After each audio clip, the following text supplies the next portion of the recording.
আপনার আকীদা হওয়া লাগবে শুদ্ধ। কি বললাম?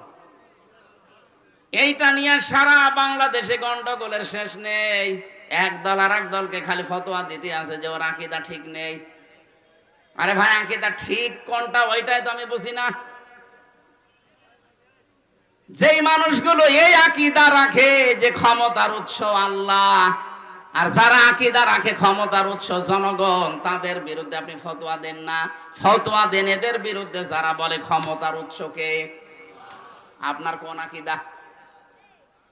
আকীদার প্রশ্ন তুলে একটা মাজলুম সংগঠনের উপরে, মাজলুম দলের উপরে আপনি এই তহমতটা লাগাবেন না। আপনার কি আকীদা আছে আপনি বলেন তো?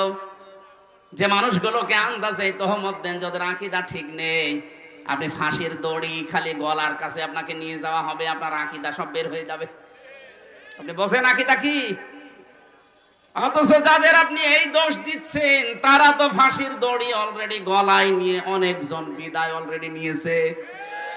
আপনার ভেতরে কয়জন আছে যে ফাঁসির দড়ি না শুধু ফাঁসি হবে কথা শুনে আপনার আকীদা পাল্টিয়ে যায়?